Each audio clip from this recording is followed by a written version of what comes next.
नमस्कार साथियों, कैसे हैं आप लोग।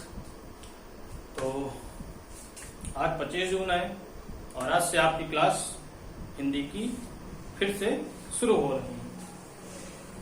तो जो हमारा लास्ट वीडियो था वो था रचना आधार पर वाक्य। हम पढ़ चुके हैं रचना आधार पर वाक्य। आज हम नए चैप्टर के साथ शुरुआत करेंगे। एक छोटा सा चैप्टर है, 2-3 चीजें उसमें बेसिक हैं, हम उसको जान लेते हैं।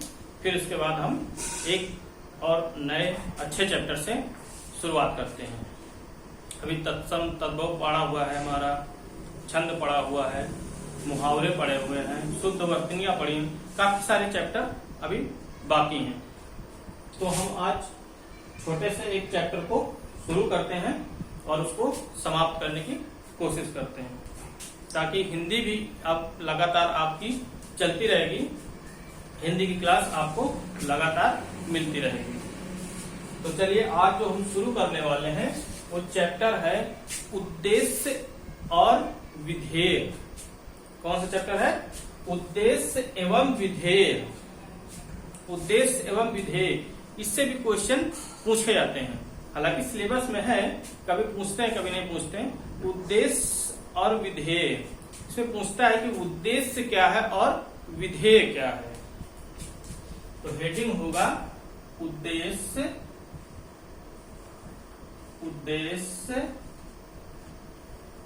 एवं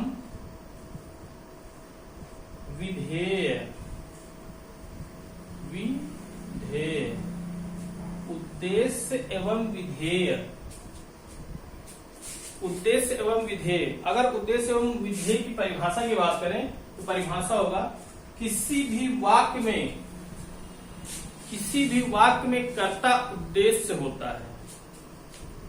परिभाषा हो जाएगी किसी भी वाक्य में जो कर्ता होता है, कर्ता यानी ये जो मुख्य, ये एक मेन कर्ता जो होता है वही उद्देश्य होता है। उद्देश्य कौन होता है? कर्ता उद्देश्य होता है। और बचा हुआ वाक्य, और बचा हुआ जो वाक्य है आपका वो विधेय होता है। क्या होता है? विधेय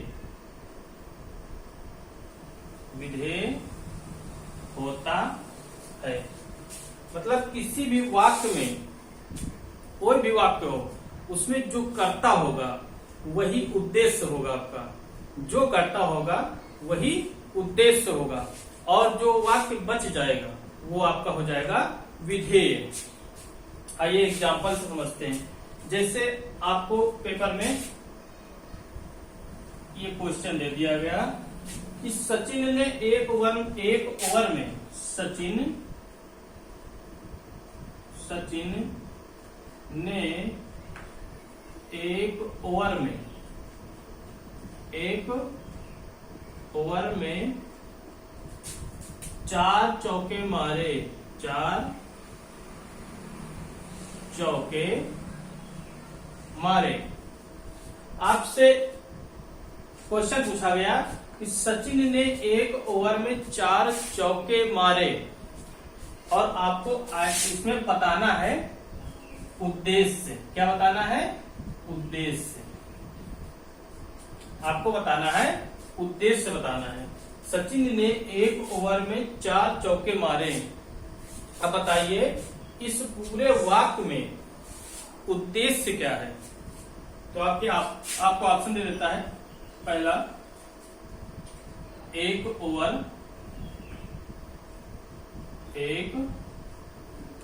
और दूसरा ऑप्शन आपका हो जाता है 4 चौके। 4 चौके, और तीसरा आपका हो जाता है सचिन, और चौथा हो जाता है मारे।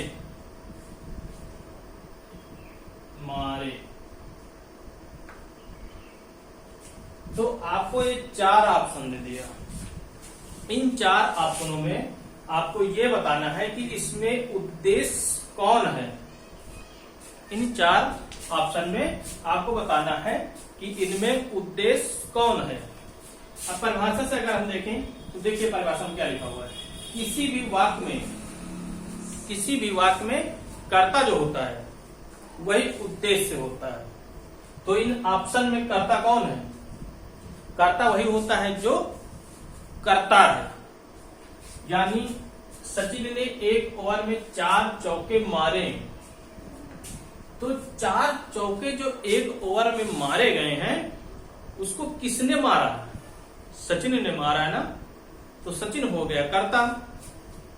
तो इसका मतलब ये जो सी वाला है यही हमारा उद्देश्य है, और जो बाकी बचे हुए हैं वो विधेय हो गए।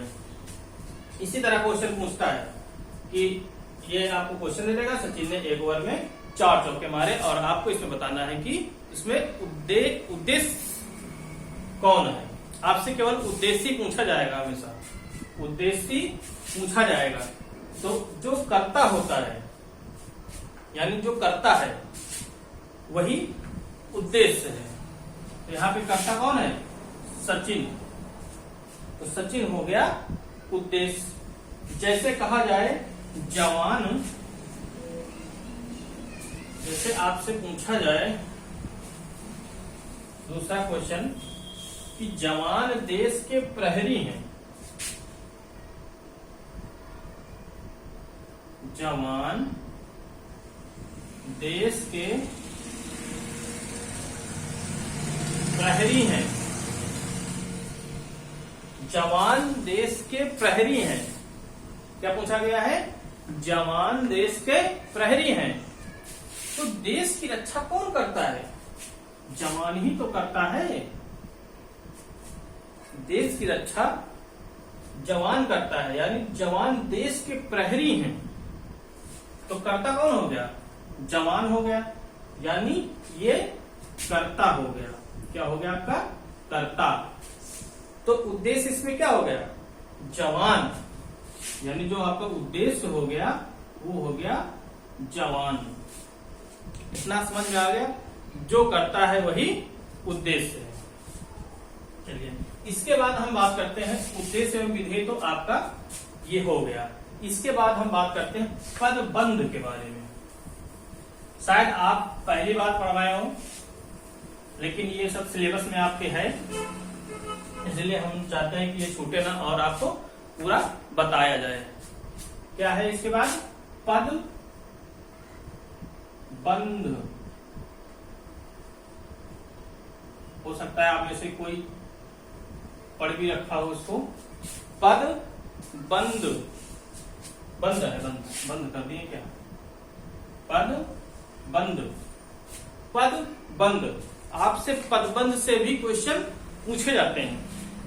तो पदबंध का मतलब होता है अधूरे वाक्यों को पदबंध कहते हैं। अधूरे वाक्यों को पदबंध कहते हैं। इसकी परिभाषा क्या है कि अधूरे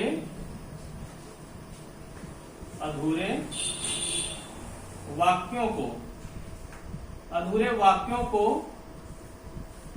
पदबंध कहते हैं। क्या कहते हैं? अधूरे वाक्यों को पदबंध कहते हैं। किसे कहते हैं? जो अधूरे वाक्य होते हैं उन्हें हम पदबंध कहते हैं। उन्हें हम पदबंध कहते हैं। जैसे आपको 4 ऑप्शन दे दिया गया, ऑप्शन समझिए। जैसे आपको 4 ऑप्शन दे दिया गया। पहला ऑप्शन है सचिन भारत के क्रिकेट खिलाड़ी हैं। आपसे कहा जाए सचिन भारत के क्रिकेट खिलाड़ी हैं। क्रिकेट खिलाड़ी हैं। और दूसरा ऑप्शन आपको दे दिया गया, दूसरा ऑप्शन आपको दे देगा कि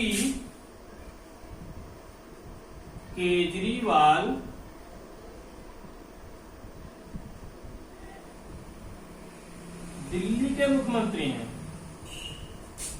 दिल्ली के मुख्यमंत्री हैं।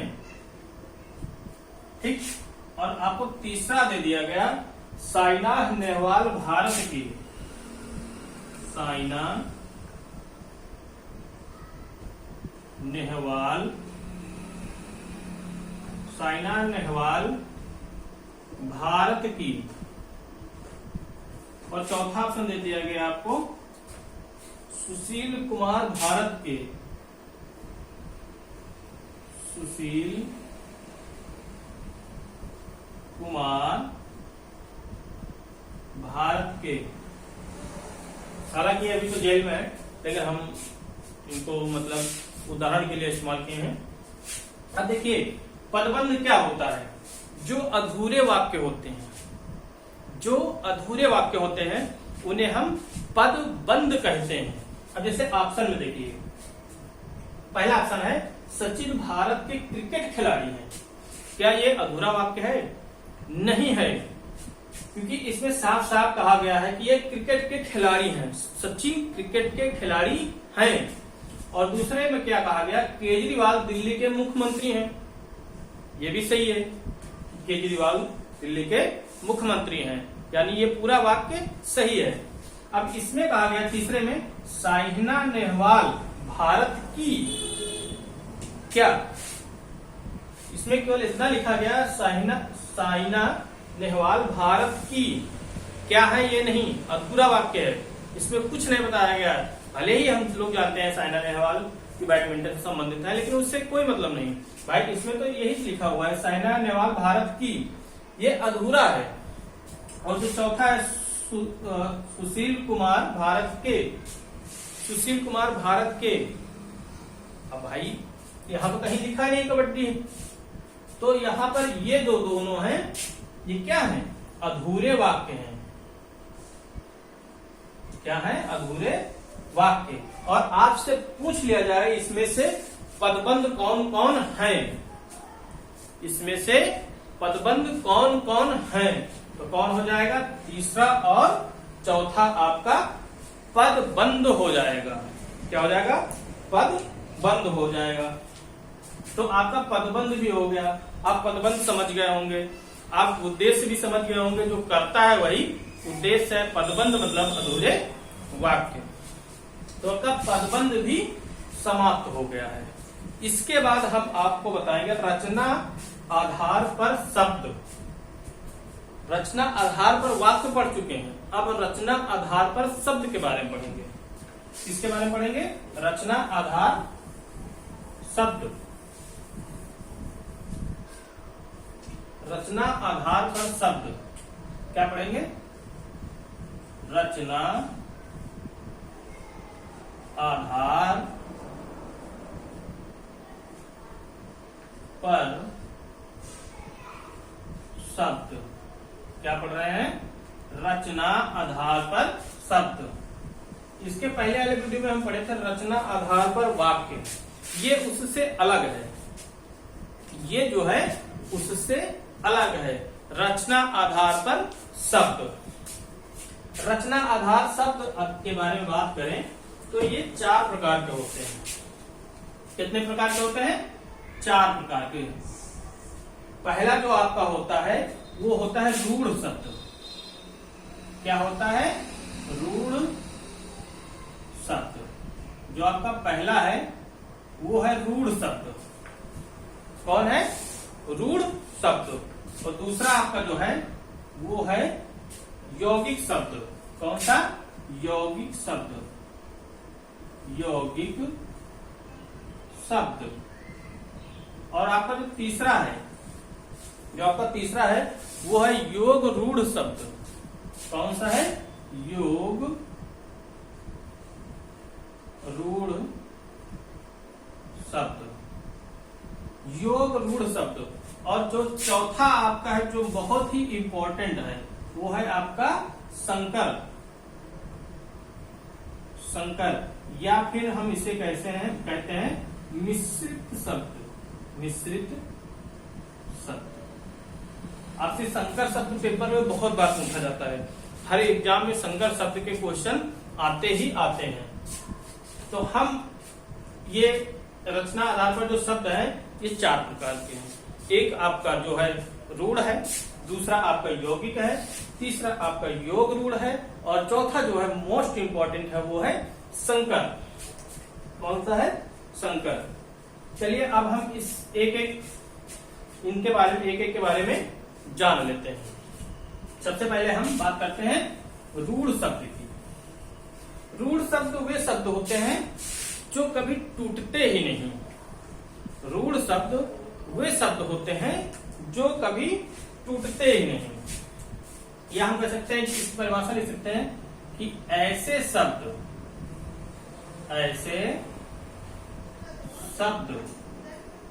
क्या कहते हैं? ऐसे शब्द जिनके टुकड़े करने पर, ऐसे शब्द जिनके टुकड़े करने पर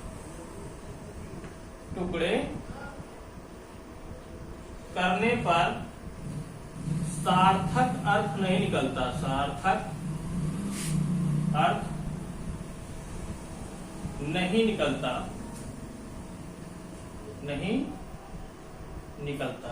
मतलब जिनके हम टुकड़े करते हैं उनके सार्थक अर्थ नहीं निकलते हैं।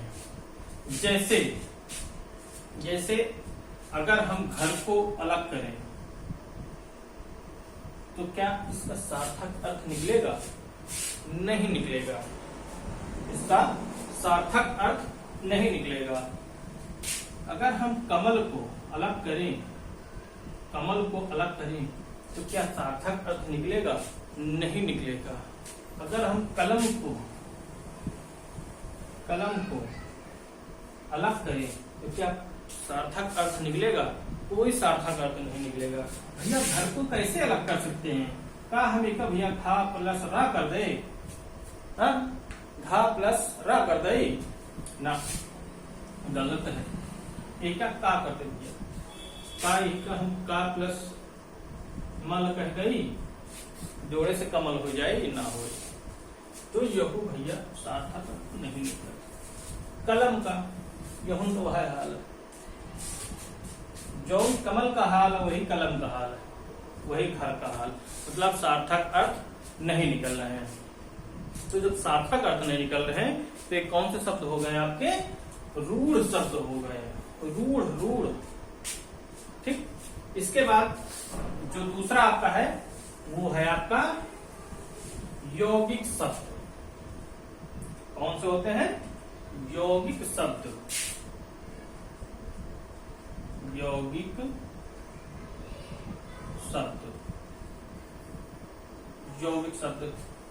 शब्द क्या होते हैं? यौगिक शब्द वे शब्द होते हैं जिनको अलग करने पर उनके सार्थक अर्थ निकलते हैं। क्या होते हैं? सार्थक अर्थ निकलते हैं।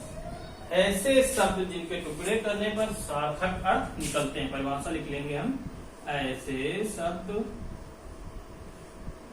शब्द जिनके टुकड़े करने पर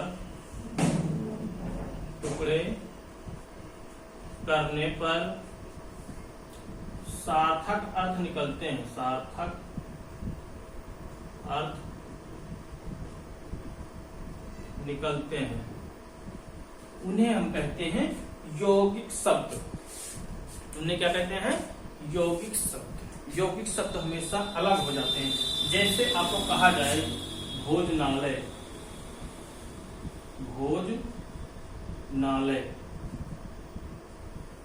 भैया भोजनालय को अगर हम अलग करेंगे तो ये यहां से अलग हो जाएगा, यहां से अलग हो जाएगा। क्या हो जाएगा?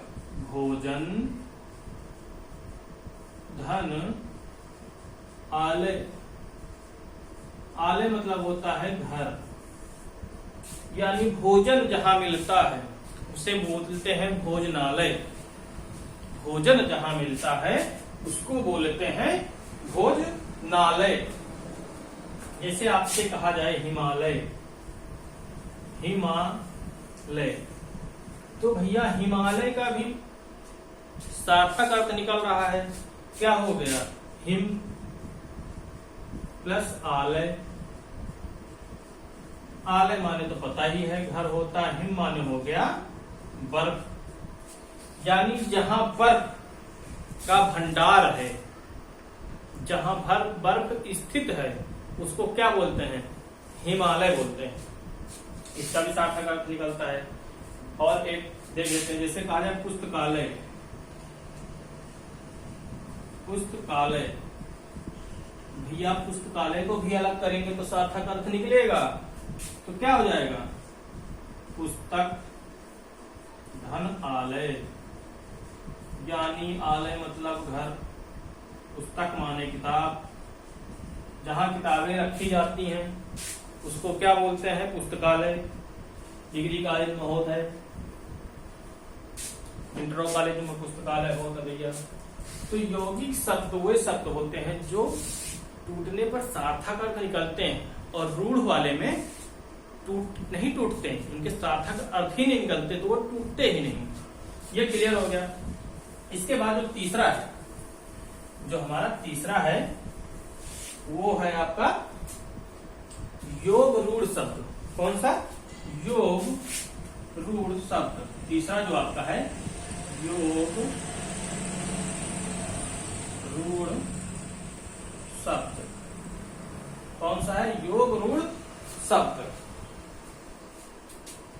योग रूढ़ शब्द जो होते हैं ये सदैव तीसरे अर्थ को प्रकट करते हैं।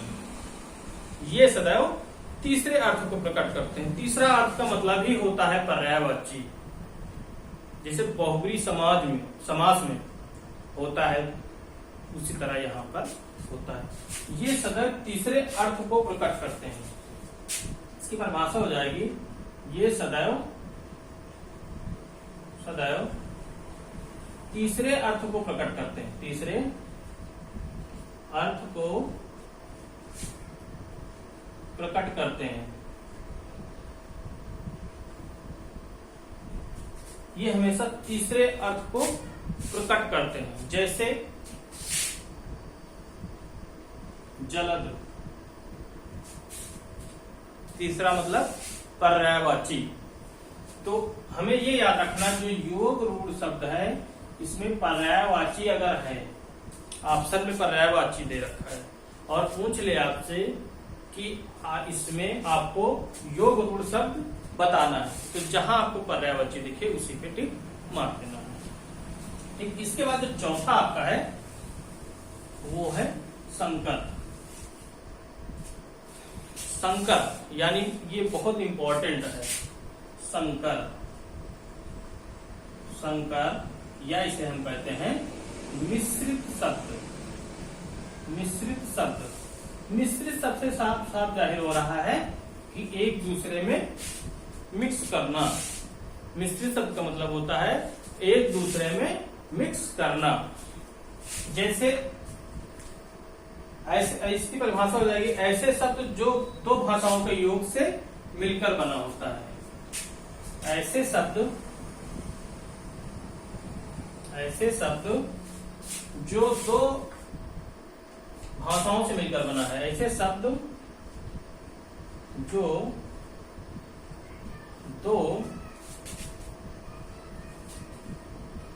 भाषाओं से मिलकर बना है। मिलकर बना है उसको क्या कहते हैं? संकर या मिश्रित शब्द।